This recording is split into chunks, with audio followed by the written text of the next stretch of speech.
Boa tarde, pessoal, tudo bem? Meu nome é Cláudio Pereira, sou professor na Universidade Estadual de Londrina.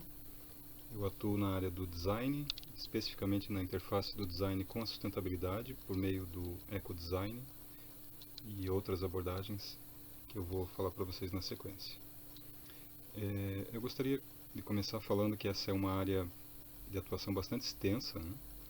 Embora o termo ecodesign seja o termo mais conhecido, mais divulgado, na verdade ele é apenas uma das formas de se trabalhar o design para sustentabilidade, né? Design para sustentabilidade é um conceito mais amplo, mais abrangente, que trata outras questões além da fabricação e consumo de bens, de produtos, enfim. Bom, o que é o design para sustentabilidade, que é a abordagem que nós trabalhamos aqui na UEL? Ele é um conceito em que nós buscamos reduzir os impactos ambientais associados à produção e consumo de bens, mas também trabalhar no nível da reeducação para o consumo, né? Então, a criação de novos hábitos, de novas formas de consumir, menos impactantes para o planeta e menos impactantes para as pessoas também. Bom, esses conceitos, na verdade, eles vêm relacionados a um problema muito sério que a gente vem enfrentando, que é a questão do aquecimento global, do exaurimento de recursos do planeta e da deterioração de qualidade de vida das pessoas, entre vários outros problemas. Uma das conclusões que os vários estudiosos da área chegaram é que não é possível, apenas com a criação de produtos menos impactantes, a gente conseguir resolver os problemas sérios que nós temos. Que é preciso uma abordagem mais estratégica, focada em desmaterialização do consumo e da produção também. Isso significa incrementar o atendimento das necessidades das pessoas por meio de produtos com uma carga material muito menor, com consumo energético, com consumo de água muito menor, significativamente menor do que nós temos hoje, né? Os especialistas chamam isso de fator 4 ou fator 10. Há muita literatura sobre isso, né, relacionada ao tema. Bom, especificamente na questão do ecodesign, que é mais buscando a ecoeficiência dos produtos, dos sistemas produtivos. O que a gente trabalha fundamentalmente é o ciclo de vida do produto, né? O produto, considerando todas as etapas da sua existência, desde a extração, a produção da matéria-prima, o transporte dessa matéria-prima até a fabricação do produto, todas as cargas ambientais associadas à fabricação daquele produto, ao seu transporte até o ponto de venda, a entrega até o usuário, o armazenamento, a embalagem associada a esse produto, os impactos também na etapa de uso ou de consumo do produto, dependendo do produto, as formas de descarte, né? Então, as estratégias que são possíveis de se tomar relacionadas ao fim de vida do produto, sejam elas a redução de emissão de resíduos, emissão de efluentes, o reaproveitamento dos resíduos, a reciclagem, a remanufatura, o conserto, o reparo, enfim, há uma série de estratégias que nós podemos trabalhar em nível de design para reduzir os impactos do ciclo de vida de um produto. Isso é o que a gente chama de ecodesign, né? Eu tenho pesquisado bastante a questão dos resíduos ultimamente, desde 2010 aqui na UEL. Antes disso eu trabalhei 5 anos no núcleo de pesquisa na Universidade Federal do Paraná, chamado Núcleo de Design e Sustentabilidade. Nesse núcleo, de 2004 a 2010, eu pesquisei várias abordagens filosóficas, metodológicas, ferramentas aplicáveis à questão da sustentabilidade por meio do design. O design entra aí como um fator de transformação, né, de uma situação de impacto para uma situação melhor. Bom, atualmente estou desenvolvendo um doutorado relacionado à questão do processo de pesquisa e desenvolvimento, o P&D, né, com foco na inovação. Então, a inovação a gente entende no design como geração de valor. Os vários valores sociais, ambientais, tecnológicos, econômicos, culturais, históricos e por aí vai. O meu objetivo com esse estudo é conciliar a questão da sustentabilidade com a inovação, também um valor econômico por meio dos resíduos e criando novos produtos, novos modelos de negócio. O meu foco especificamente tem sido a questão dos resíduos têxteis sintéticos. Venho pesquisando isso já há 5 anos. Temos uma equipe extensa. Estamos hoje com em torno de 12 ou 13 bolsistas de iniciação científica atuando neste projeto. Bom, quando a Fátima me convidou para fazer essa fala sobre a questão do ecodesign, ela me colocou algumas questões. A primeira delas seria, então, que tipo de vínculo empregatício que pressupõe a atuação em ecodesign, né? E aqui eu respondo que você pode atuar em várias frentes. No meu caso, eu atuo como pesquisador e professor numa universidade, né? Então produzindo conhecimento novo e aplicando esse conhecimento em projetos por meio do design. Você pode também trabalhar como consultor em design para sustentabilidade, como planejador desses projetos, seja em órgãos públicos, em prefeituras, secretarias, enfim, assessorando, né, o poder público para a tomada de decisão. Isso é uma coisa interessante, porque na nossa área nós somos formados muito mais para pensar possibilidades do que tomar decisões, né? Os administradores são formados para tomar decisões. E nós pensamos novas respostas criativas para os problemas que existem aí. Você pode atuar também como funcionário, né, como um designer, desde que você tenha conhecimento em design para sustentabilidade nas empresas, né? Geralmente você começa essa ação por meio da sua ação já como designer, projetando produtos ou serviços, e aos poucos você vai incorporando isso como um diferencial estratégico, a questão da redução de impactos ambientais e sociais. Você pode atuar também de forma autônoma como consultor nessa área, né, prestando serviço para indústrias, para empresas, enfim, que queiram melhorar seus processos, que queiram tornar seus produtos ambientalmente mais eficientes, né, que reduzam o consumo de água, de energia e tudo mais. E tem uma última dimensão que eu acho muito interessante de a gente comentar, que é a do cidadão. Então a gente, como formador de opinião, a gente também está influenciando, participando de entrevistas, divulgando materiais não científicos necessariamente, para divulgar cada vez mais a questão da sustentabilidade e a possibilidade de novas formas de se produzir e consumir os bens e serviços. Bom, uma segunda questão que me foi colocada é sobre a sobreposição da área do ecodesign especificamente com outras profissões e quais seriam essas outras profissões. No design para sustentabilidade a gente trabalha de uma forma hoje muito interdisciplinar, que a gente sozinho não consegue resolver todos os problemas, não temos todos os conhecimentos necessários para os problemas complexos que existem hoje, né? Então a gente busca sempre o contato com as outras áreas, todas elas são importantes, cada uma com a sua expertise.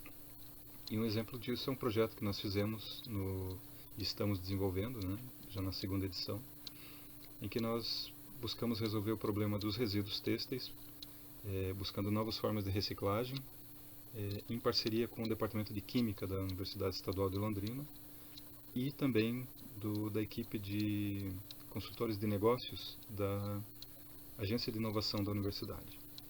Então nós fomos buscar 2 conhecimentos que nós não tínhamos para tentar tornar a inovação em resíduo uma coisa realmente que possa ser transformada em novas formas de negócio para ser levada ao mercado. A parceria com a química foi fundamental, nos trouxe um conhecimento laboratorial de experimentos, de novas formas de combinação que nós não conhecíamos. E como resultado disso, no final do ano retrasado, nós conseguimos entrar com 4 pedidos de registro de patente relacionados aos processos que nós estudamos. Todos eles processos de reciclagem ou química ou termofísica do resíduo têxtil, sintético especificamente. Bom, em relação a como que a biologia, né, a atuação dos biólogos poderia colaborar nos projetos de ecodesign, né, para tornar esses projetos mais eficientes, melhores, mais eficazes, né.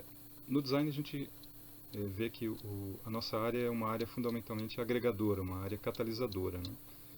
E nós entendemos que uma parceria fundamental seria com os biólogos cada vez mais. Por quê? Porque a biologia tem um campo de atuação muito amplo, né?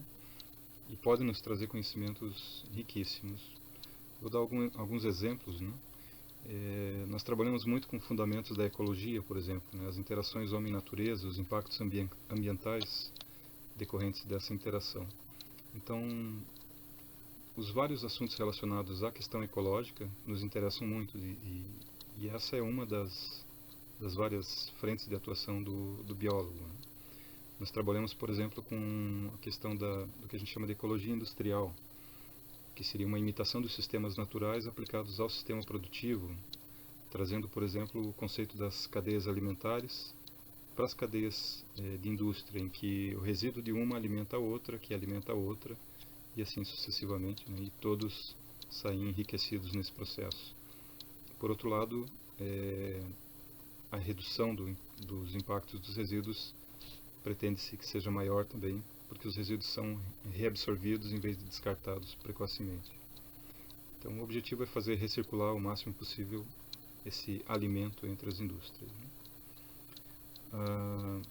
Um outro exemplo que a gente pode dar é relacionado à zoologia e à botânica, em que nós trabalhamos, por exemplo, para produzir produtos mais eficientes, a imitação da natureza, seja por meio da biônica, ou da biomimética, ou da biomecânica, né, como elementos de inspiração. Então, nós podemos aplicar isso nos produtos e fazer produtos mais eficientes a partir desses conceitos. Seja da aparência do produto, seja do funcionamento do produto, seja da estrutura de construção desse produto. Nós podemos ir buscar inspiração, por exemplo, nas flores, nas plantas, nas árvores, nos insetos. A possibilidade é quase que infinita. Nós temos também a biotecnologia, né? E essa disciplina, essa área de conhecimento relativamente nova, né? Que engloba aí a química, a engenharia, a biologia, e que nós trazemos conhecimentos, por exemplo, para a criação de produtos mais limpos, mais compatíveis com os sistemas naturais. Então, nós temos aí pelo menos 4 exemplos bem significativos de como a biologia e o design podem interagir para uma boa atuação em ecodesign. Bem,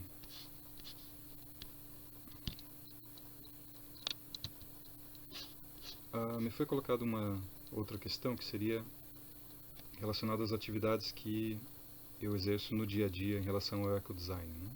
Então, essas atividades hoje são fundamentalmente na pesquisa e desenvolvimento relacionada ao ecodesign e mais amplamente ao design para a sustentabilidade, ao ensino desses vários assuntos relacionados ao ecodesign, sejam conceitos, princípios, fundamentos, métodos, metodologias, enfim,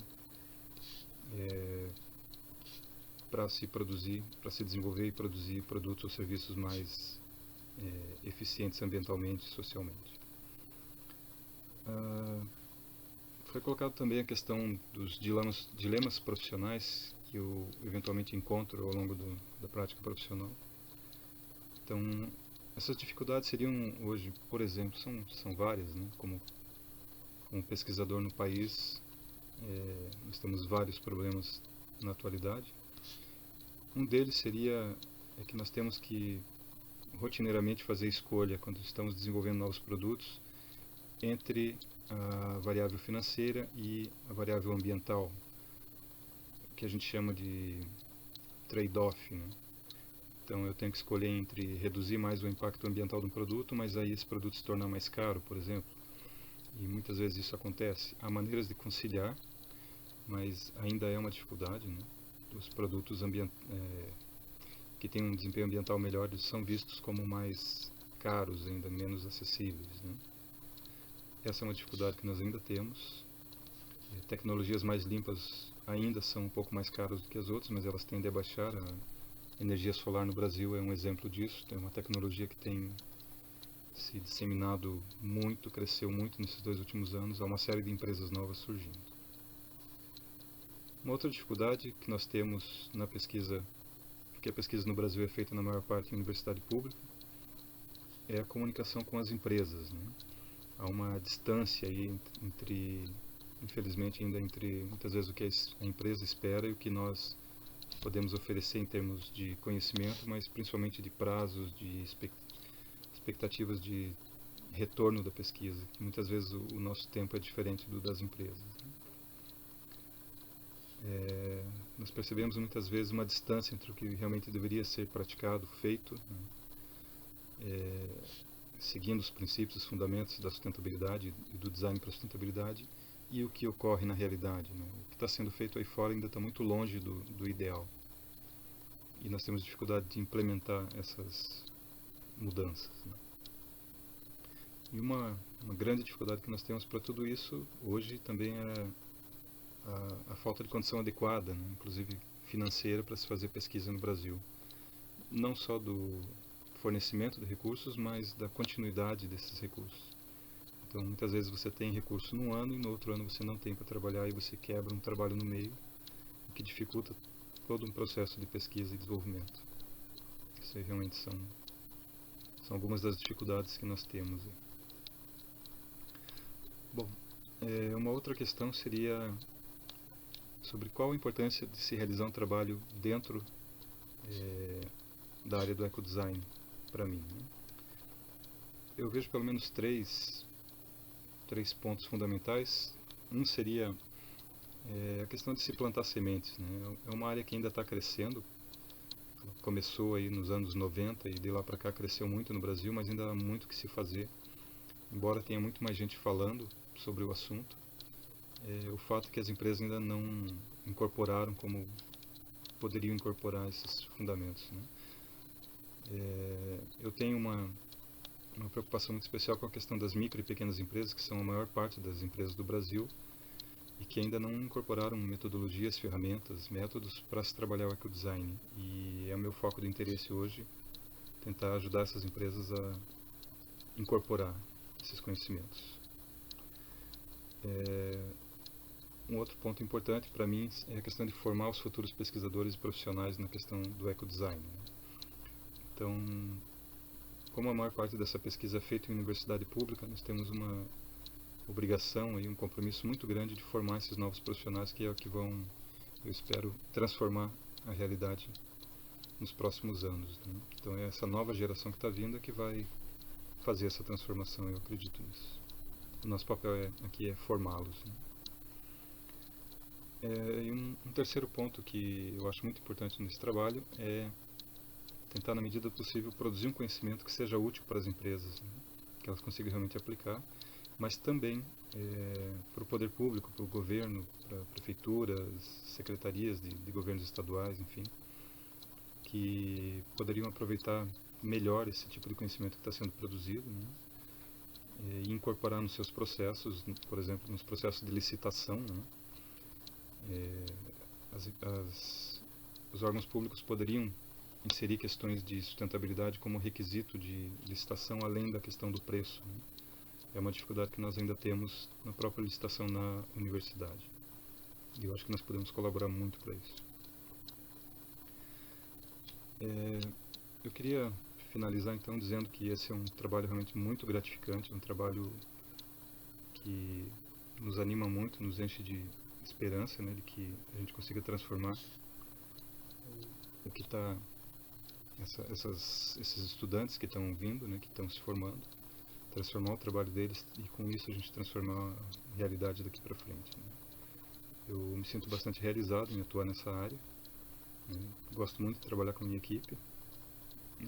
A gente tem a noção e a consciência de que é uma missão árdua, mas uma missão bastante realizadora, né? Nos faz muito felizes realizar esse trabalho, né?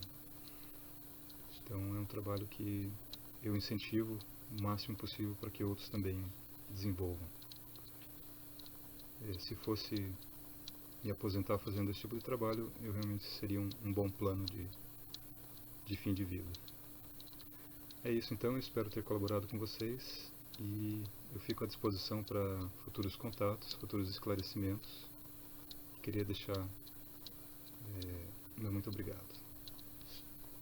Até mais.